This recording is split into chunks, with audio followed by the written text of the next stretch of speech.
Assalamualaikum warahmatullahi wabarakatuh. Allahu Akbar, Allahu Akbar.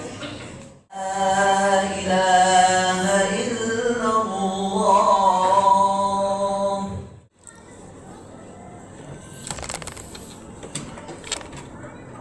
Alhamdulillah. Alhamdulillah nahmaduhu wa nasta'inuhu wa nastaghfiruh wa na'udzu billahi min shururi anfusina wa min sayyiati a'malina. Man yahdihillahu fala mudilla lahu ومن يضلله فلا هادي له. أشهد أن لا إله إلا الله وحده لا شريك له وأشهد أن محمدا عبده ورسوله. اللهم صل على سيدنا محمد وعلى آل سيدنا محمد. أيها الحاضرون أوصيكم ونفسي بتقوى الله فقد فاز المتقون. اتقوا الله حق تقاته ولا تموتن إلا وأنتم مسلمون. أعوذ بالله من الشيطان الرجيم. بسم الله الرحمن الرحيم. إنا أعطيناك الكوثر فصل لربك وانحر. صدق الله العظيم وصدق رسوله النبي الحبيب الكريم ونحن على ذلك من الشاهدين الساكرين والحمد لله رب العالمين. Ma'asyiral muslimin rahimakumullah. Puji syukur alhamdulillah, mari kita sama-sama panjatkan kepada Allah Subhanahu wa taala atas rahmat, taufik dan hidayahnya yang begitu banyak, nikmat yang Allah berikan kepada kita. Nikmat iman, nikmat Islam, nikmat sehat, sehingga kita bisa bertemu, kita bisa sama-sama melaksanakan sholat Jumat berjamaah di Masjid Al-Hikmah ini. Salawat dan salam kita persembahkan kepada Nabiullah dan Muhammad Rasulullah Sallallahu Alaihi Wasallam, pada keluarganya, para sahabatnya, para tabi'in dan tabi'in. Allahumma salli ala Sayyidina Muhammad wa ala ali Sayyidina Muhammad. Dan kita sebagai umatnya semoga kelak di akhirat mendapat syafaat dari beliau nanti di akhirat nanti.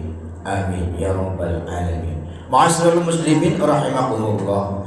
Di tempat ini khatib berwasiat, marilah kita sama-sama meningkatkan mutu keimanan dan ketakwaan kita kepada Allah Subhanahu wa taala dengan sebenar-benarnya takwa, yaitu dengan menjalankan seluruh perintahnya dan menjauhi apa yang dilarang oleh Allah Subhanahu wa taala. Ma'asyiral muslimin rahimakumullah. Hari ini hari Jumat tanggal 17 April 2026 bertepatan dengan 28 Syawal 1447, masih ada di bulan Syawal.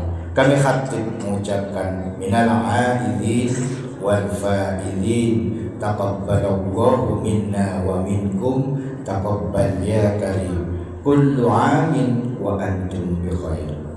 Dan kami mengucapkan selamat pada hadirin yang sudah selesai melaksanakan puasa sunnah Syawal.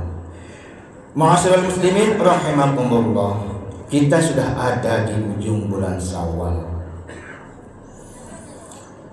Artinya apa yang kita lakukan selama di bulan Ramadan adalah sebagai tempat pelatihan, sebagai tempat untuk mempersiapkan seperti pendidikan untuk 11 bulan ke depan.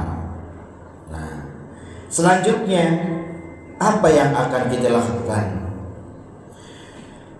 Karena dengan harapan bulan puasa itu apa yang kita dapat dengan gelar takwa itu akan berlanjut, terintegrasi, berkelanjutan. Tidak cukup di bulan Ramadan, tetapi 11 bulan kemudian. Agenda yang paling dekat ke dalam kalender Hijriah yaitu Idul Adha, kurban. Ini menindaklanjuti ketika kita berpuasa. Di bulan Ramadan kemarin kita masih sempat memberikan sedekah, memberikan takjil, memberikan makanan ke orang-orang yang tidak beruntung. Kita lanjutkan, yaitu di bulan Dzulhijjah. Sekarang di bulan Syawal, 1 bulan 10 hari ke depan, kurang lebih 40 hari ke depan, ya 43 hari ke depan, ada agenda yang besar lagi, yaitu kurban dan Idul Adha. Ma'asyiral muslimin rahimakumullah, di dalam Islam itu apa yang Allah wajibkan dalam rukun Islam itu sifatnya minimalis. Salat paling sedikit 5 waktu, ya. Ditambah, tentu kita tidak mau minimalis, maunya lebih, ditambah dengan sholat tahajud dan seterusnya. Demikian dengan puasa. Puasa itu puasa selama 1 bulan Ramadan, itu sifatnya minimalis juga. Ditambah dengan puasa Syawal selama 6 hari. Man shoma Ramadhana tsumma atba'ahu sittan min Syawal. Kata Nabi dalam hadis itu seperti puasa serta 1 bulan, kasaumid dahri, seperti puasa 1 tahun. Zakat juga begitu. Nah, zakat itu adalah infak sosial. Kita sebagai orang yang baik, ada dalam hadis khairun nasi anfa'u linnas. Sebaik-baiknya manusia adalah yang bermanfaat untuk manusia. Sebaik-baiknya manusia adalah yang bermanfaat buat manusia. Kalau kita beribadah seperti sholat, orang yang berpuasa, itu adalah ibadah yang sifatnya vertikal, hanya kita dengan Allah. Terus kapan kita mau ibadah dengan horizontal, sesama manusia yang bermanfaat buat manusia? Inilah saatnya kita untuk ibadah sosial, yaitu berkorban. Dan kita juga ketahui minggu depan jamaah kloter pertama sudah bisa diberangkatkan. Itu menurut informasinya. Ma'asyiral muslimin rahimakumullah. Masalah kurban ini tentu ini adalah ujian buat kita. Sebenarnya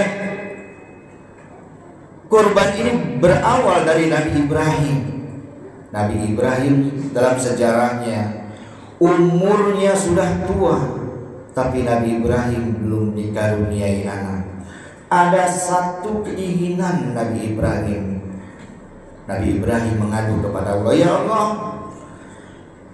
saya menyebarkan, mengajarkan agamamu ya Allah, tetapi aku sudah tua.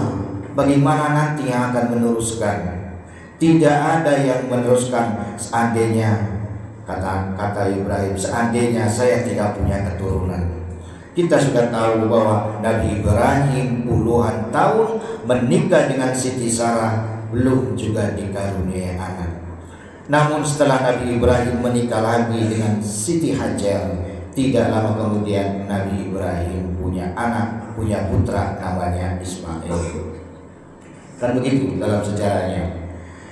Itulah yang diharapkan, yang dicita-citakan keinginan Nabi Ibrahim. Dan itu disampaikan kepada Allah. Kemudian tidak lama kemudian Nabi Ibrahim punya putra yang bernama Ismail. Kita bisa bayangkan, mindset kita, puluhan tahun Nabi Ibrahim menikah dengan Siti Sarah, tidak punya anak. Ketika umurnya sudah tua, punya anak. Bisa dibayangkan seperti apa cintanya Nabi Ibrahim kepada putranya yang namanya Nabi Ismail kecil. Tetapi ujian itu belum selesai. Nabi Ibrahim mendapat perintah dari Allah melalui mimpi untuk menyembelih anaknya. Coba bisa dibayangkan, satu-satunya aset yang dia cintai, Ismail kecil yang sudah didambakan bertahun-tahun, puluhan tahun, tetapi dalam mimpi itu Ibrahim mendapat perintah dari Allah untuk menyembelihnya. Luar biasa. Ini ujian yang sangat berat. Pilihannya Nabi Ibrahim itu pasti godaan itu ada, dan luar biasa iblis menggoda Nabi Ibrahim tak henti-hentinya itu. Bahkan sekarang sudah ada tempat-tempatnya. Artinya dia di Mekah itu, kalau di orang berhaji, di sana ada melempar jumroh. Itulah sejarah Nabi Ibrahim begitu murka kepada setan yang menggodanya. Jangan sampai Nabi Ibrahim menyembelih Ismail. Dan Nabi Ibrahim marah sehingga melempar dengan batu. Nah, di sana tempatnya tidak jauh dari Mekah. Ma'asyiral muslimin rahimakumullah. Ada dalam Al-Qur'an di dalam surat As-Saffat, falamma balagha ma'ahu as-sa'ya qala ya bunayya inni ara fil manam anni adbahuka fanzur madza tara. Qala ya abati if'al ma tu'mar satajiduni insya'allahu minas sabirin. Nabi Ibrahim bingung mau menyampaikan kabar kepada Nabi Ismail kecil. Jangan-jangan anakku kalau sudah dikasih tahu seandainya nanti akan kusembelih, jangan-jangan kabur. Ternyata tidak. If'al ma tu'mar. Bagaimana Ismail anakku, aku diperintahkan dalam mimpi itu aku menyembelihmu. Apa kata Ismail? Kerjakan apa yang diperintahkan oleh Allah. If'al ma tu'mar. Masya Allah. Langsung Ibrahim melaksanakan itu. Tetapi kemudian malaikat Jibril stop. Cukup Ibrahim, pengorbananmu luar biasa. Engkau rela mengorbankan apa yang engkau cintai. Nabi Ibrahim sangat mencintai Ismail. Pilihannya dua, Allah atau Ismail. Kalau pilihannya Allah berarti Ismail disembelih. Tapi kalau pilihannya Ismail berarti menentang keinginan perintah Allah. Ma'asyiral muslimin rahimakumullah. Ini juga sama buat kita, nanti mau berkorban atau tidak. Masalahnya uang. kita pegang uang. Pilihannya dua. Mau Allah, maksudnya kalau Allah berarti berkurban. Atau uang ini, uang ini saya mau jalan-jalan ke Jogja. Pilihannya, tinggal pilih, mau pilih yang mana. Inilah ujian buat kita. Masih mending Nabi Ibrahim pilihannya adalah pilihan yang dicintainya, Ismail. Kita masih banyak, ya masih banyak pilihan-pilihan.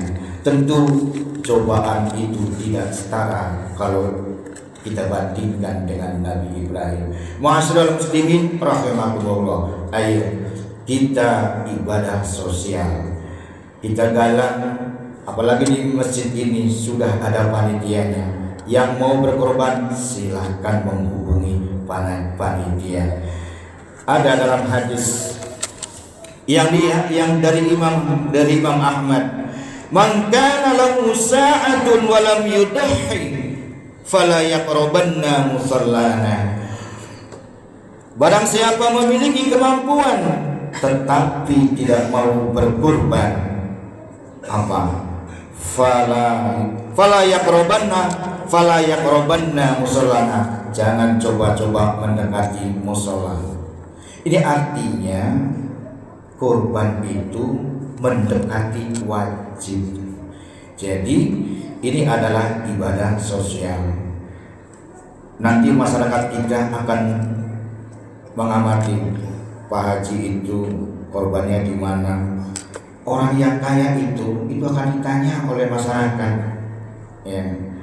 Dan kita sebagai orang yang tidak mampu, ya kita berdoa semoga para haji, orang-orang yang kaya, orang-orang yang kaya bisa ada rezekinya sehingga bisa berkorban di tempat sekitar kita. Amin ya rabbal alamin. Semoga puasa kita, tadarus kita, puasa Syawal kita, termasuk kurban kita nanti diterima oleh Allah Subhanahu wa taala. Amin ya rabbal alamin. Barakallahu li wa lakum fil Qur'anil azim wa nafa'ani wa iyyakum bil ayati wat dzikril hakim wa taqabbala minni wa minkum tilawatahu innahu was-sami'ul 'alim wa qur rabbighfir warham wa anta arhamur rahimin.